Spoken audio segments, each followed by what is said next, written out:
Gimana ya, bener atau enggak ya? Ya dibilang nggak bener udah ketahuan juga ya di video YouTube gitu. Jadi Bener apa enggak sih? ah Endorse 100 juta bener apa enggak? ya gimana ya, bener atau enggak ya? Ya dibilang nggak bener udah ketahuan juga ya di video YouTube gitu. Jadi ya emang bener sih, cuma aku kan juga nggak terima endorse sebenarnya gitu. Itu memang harga yang sudah ada gitu dari brand-brand yang selama ini udah kerja sama aku. Dan juga endorse-nya bukan endorse yang asal foto doang gitu, emang kita udah kerja sama, ada kontraknya gitu. Jadi bukan endorse yang biasa gitu. Kayak gimana sih endorse 100 juta itu, Pril? Ya yang pasti brandnya biasanya pasti sudah besar kalau yang approach, yang memang brandnya udah terpercaya. Dan aku kan emang nggak langsung terima ya, jadi aku cek dulu produknya, terus apakah produknya bisa aku pakai. Karena kalau produknya nggak bisa aku pakai, aku kesannya kayak bohong sama publik kan kalau misalnya nge-endorsein atau ngepromoin produk itu. Jadi aku benar-benar pilih-pilih banget, makanya mungkin keluarlah harga itu karena memang aku orangnya pilih-pilih dan produknya nggak sembarangan, dan beneran aku promoin karena itu barang aku pakai gitu. Tapi beban gak sih, Pril, akhirnya kayak masyarakat tahu harganya segitu segala macam, jadi ketakutan, aduh gimana ya gitu sama pihak-pihak yang endorse gitu. Ya enggak sih, karena emang ya pihak-pihak yang udah kerja sama aku juga udah tahu berapa harga aku kan. Pasti kalau mereka udah pernah kerja sama juga pasti tahu. Jadi ya nggak takut juga sih, dan aku juga nggak pernah yang sembarangan. Alhamdulillah selama ini kalau orang percayain barangnya untuk aku promosiin, misalnya aku menjadi brand ambassador mereka atau aku memang mempromosikan produknya sekali dua kali, alhamdulillah puas karena memang aku mempromosikannya dari hati, bukannya cuma sekedar aku set udah gitu. Memang aku benar-benar ikut dalam gimana nih bikin konten yang bagus, gimana nih fotonya yang bagus, terus produknya beneran aku pakai di keseharian aku. Jadi orang juga lihat, oh iya beneran pernah dipakai loh, nggak cuma asal promosiin doang. Jadi ya nggak aku nembak harga mahal tapi mereka nggak dapet apa-apa gitu. Tapi Pril, dengan pemerintah yang akan mencanangkan pajak nih untuk para endorse gitu, gimana? Ya kalau emang pemerintah udah ada kebijakan kayak gitu, ya kita sebagai rakyat harus patuh kan ya. Dan alhamdulillah aku juga orangnya yang patuh banget gitu, apa-apa lapor. Terus kalau misalnya ternyata endorse ada pajaknya, ya udah mau nggak mau kita juga bayar pajak di situ. Naikin harga ya nggak? Naikin harga nggak sih, atau untuk luar, para di orang luar. yang mau mengendorse ke Prilly, ya lu urusin pajaknya deh, gue udah pokoknya terima bersih gitu, kayak gitu. Kalau aku naikin harga itu bukan karena aku harus bayar pajak ya.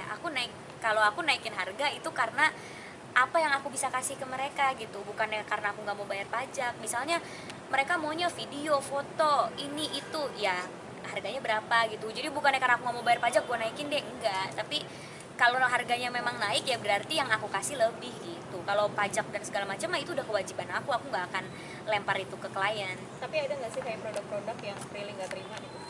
Banyak. Contohnya? Apa ya produk yang kayaknya nggak cocok aja gitu sama aku. Banyak sih, kayak aku nggak ngerasa kayaknya aku bisa pakai produk itu di keseharian aku. Jadinya kalau aku promosiin nanti aku kelihatannya kayak bohong gitu kan, atau nggak cocok sama image aku gitu, atau permintaannya terlalu banyak gitu. Itu ada juga yang kayak gitu-gitu. Oke. Artinya cukup selektif ya Bro ya? Oh iya dong, karena menurut aku kalau kita udah terima suatu barang untuk kita promosiin, image barang tersebut akan nempel juga di kita, dan image kita akan nempel juga di barang itu. Jadi harus nyari produk yang emang image-nya sama kayak kita gitu. Kriterianya apa yang utama? Yang pertama dan utama? Ya yang pasti have a good image aja sih. Ya, dan barangnya terpercaya dan barangnya berkualitas. Karena aku nggak mau promosiin barang tiba-tiba karena orang beli gara-gara aku, ternyata barangnya pas dicoba, apaan sih nih yang dipromoin Prilly, jelek gitu kan, jangan sampai. Badan POM itu termasuk pertimbangan juga? Kenapa? Oh iya itu benar. Produk yang tidak ada badan POM-nya nggak mau, pokoknya nggak mau, karena harus ada BPOM-nya. Itu kan kalau ada BPOM kan itu udah pasti bahan-bahan di dalamnya kalau makanan terqualified ya. Jadi kita nggak mempromosikan barang yang istilahnya ilegal gitu, yang nggak dapat sertifikat BPOM gitu. Dengan usia yang masih muda, dengan bisa dibilang artis dengan bayaran yang fantastis juga gitu, emang ada hal lain yang ingin kamu capai gitu dengan bergelimangnya? Harta. Ini pertanyaan semua orang, bahkan pertanyaan teman-temanku. Okay. Kayak apa sih yang mau lo cari lagi, segala macam. Sebenarnya aku tuh pengen carinya pengen berkarya gitu, tapi alhamdulillah dengan aku mengeluarkan karya-karya, misalnya aku ngeluarin film, ngeluarin buku, itu otomatis jadi menunjang karir aku di sosial media. Misalnya gara-gara aku launching buku, followers aku jadi nambah, gara-gara aku launching film, followers aku jadi nambah. Jadi itu satu hal yang terkoneksi gitu, padahal tujuan aku memang aku pengen berkarya, tapi kalau itu menunjang platform yang aku punya, menunjang Instagram aku, menunjang YouTube aku, sampai akhirnya kalau orang mau endorse ke aku harganya jadi mahal atau aku jadi bayarannya mahal, itu sebenarnya bukan tujuan utama, itu kebetulan aja, alhamdulillah rezeki dari Tuhan gitu yang ngasih kesuksesan dari lewat karya-karya. Kalau aku sih tujuannya emang pengen berkarya, pengen bikin film, pengen main film lagi yang sebanyak-banyaknya gitu. Tapi Prilly Ya udah, yuk. Ini udah maghrib, kalau kedengaran ada suara impian Kenapa? Prilly mau jadi apa, mau bikin apa gitu. atau salah satu Yang sekarang ingin dicapai lah 5 sampai 10 tahun ke depan. Yang Dia pasti kan sih, Prilly usianya yang pasti sih tetap pengen jadi entrepreneur gitu ya. Udah ada perencanaan bisnis juga buat kedepannya. Tetap pasti di dunia entertainment juga, karena aku udah jatuh cinta sama dunia entertainment. Gak mungkin aku tinggalin karena bisnis atau apa.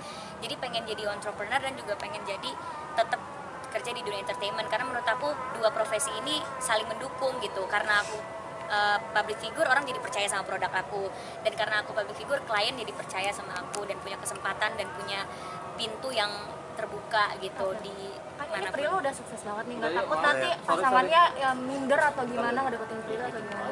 Kalau menurut aku kan pasangan itu refleksi diri ya, itu kan juga yang dijanjikan sama Tuhan kan, pasangan itu refleksi diri kita gitu. Jadi kalau misalnya ada cowok yang minder atau aku suka dibilangin sama teman aku, udahlah jangan kebanyakan kerja, jangan pinter-pinter lah, nanti nggak ada yang deketin loh.